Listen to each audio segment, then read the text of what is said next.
Hey everybody, got another video here for you.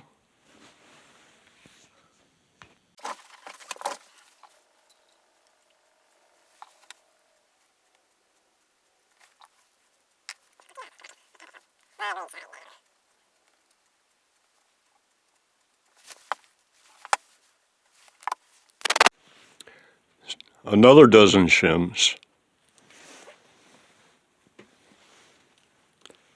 Notice I didn't bother finishing the bottom on these.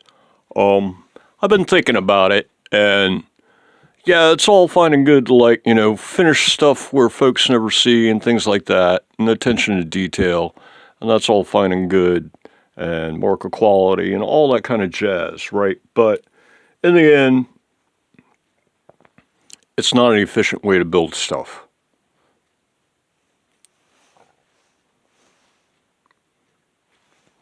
That's all there is to it. This is one of the things is that, I'm formally trained as an engineer. So when you're going to produce something, you're going to produce it in the most efficient manner possible. If that side doesn't need to be finished, it shouldn't be finished. Finishing it drives up your labor costs, drives up your production costs.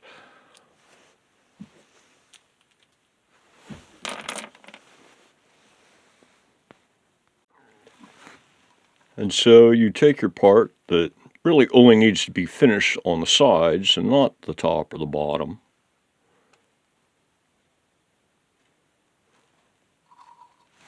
And you stick it so the unfinished side will never be visible. Just like that.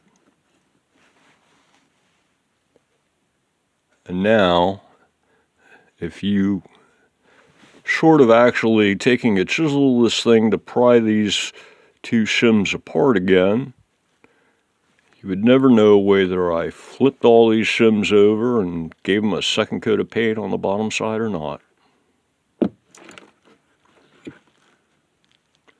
Saves me time,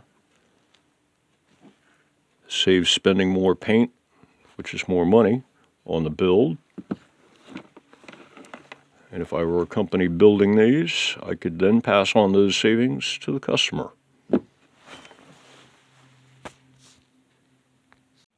A very cool thing about this interchangeable pickup system occurred to me I guess it was today or last night.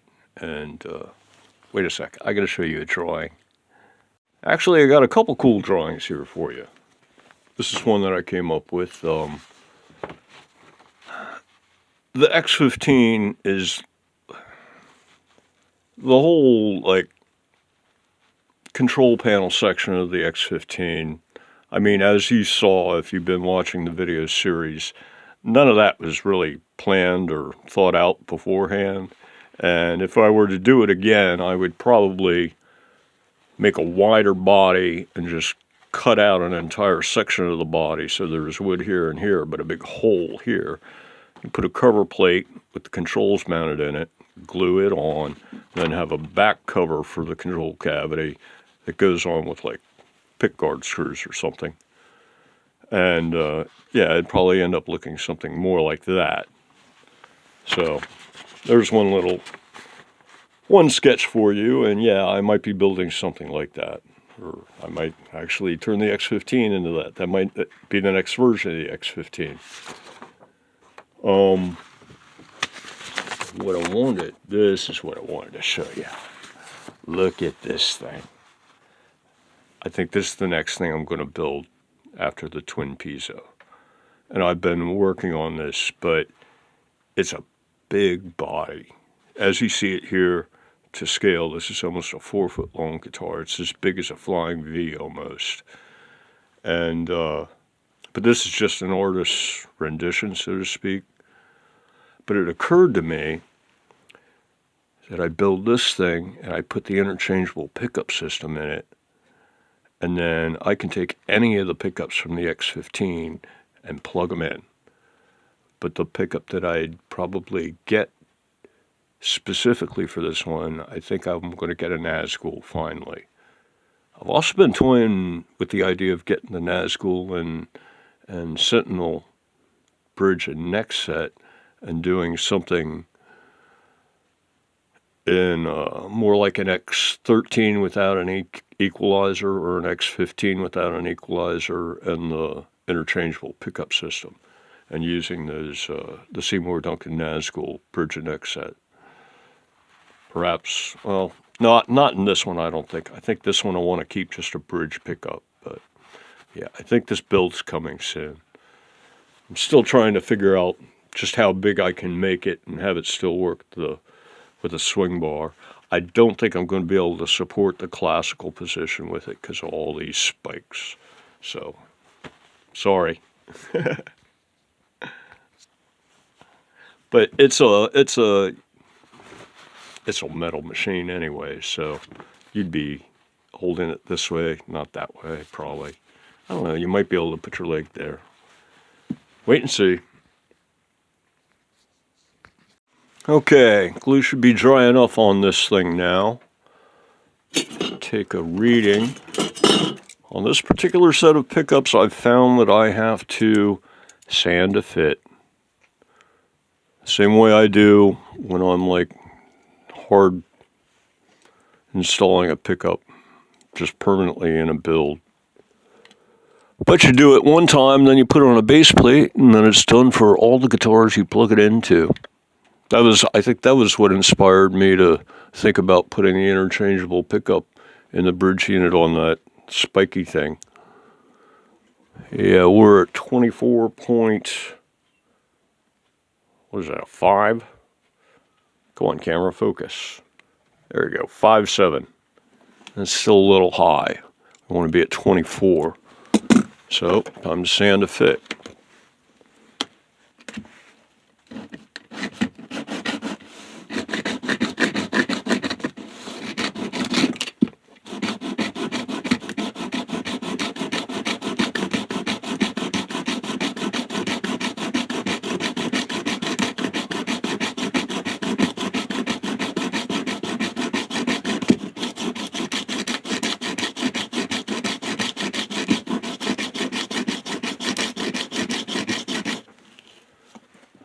Based on my sanding in the past, half a mil would probably be about 200 strokes.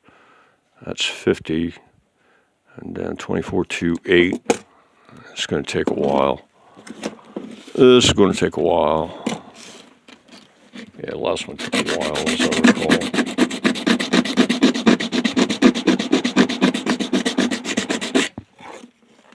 All right, I'm going to sand on this for a bit. I'll be back. I just remembered, see the sand marks? I have to cut these tabs off too. It's almost there, but the tabs, the very bottom of the tabs and the edges, the very lowest parts of it, are just barely in the way of getting the mounting plate, wherever a mounting plate is, getting a mounting plate to sit flat on it. So yeah, these tabs have got to go away. So I've actually had to cut the tabs off of, let's see, the PAFs in order to get the covers on all the way. And I had to cut the tabs off of the lipsticks because the base plate was actually wider, ever so slightly wider than a P90 soap bar. The lipstick itself was more or less the same width of a P90 soap bar at 80 millimeters. I think the soap bars are 85. But the base plate was actually wider than 85, and so I had to cut the ends off of that too. And then now these Filtertrons, the tabs stick down just a little bit too far for the base plate to go on flush, so these tabs have to go as well.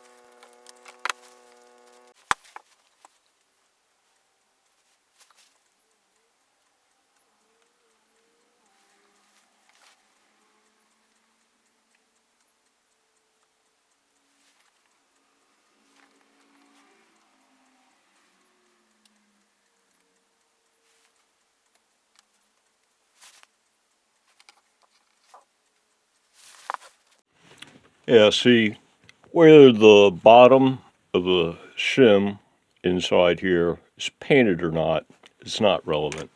What's important is that the entire unit is centered between these two mounting holes. This little jig here helps ensure that.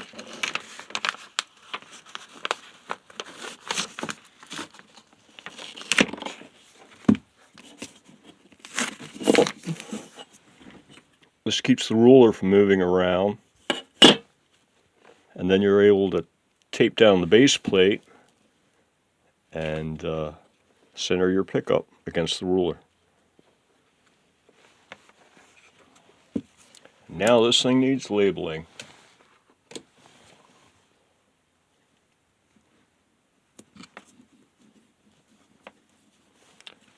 And this is the Filtertron neck.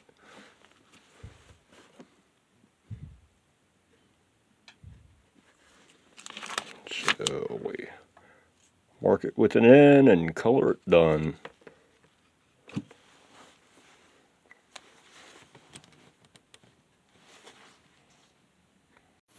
And there they are. All 18 pickups have been mounted on base plates. And this one already has the JST connector wired up. This is the EMG bridge unit that I originally did. And now I gotta wire up the other 17 of them.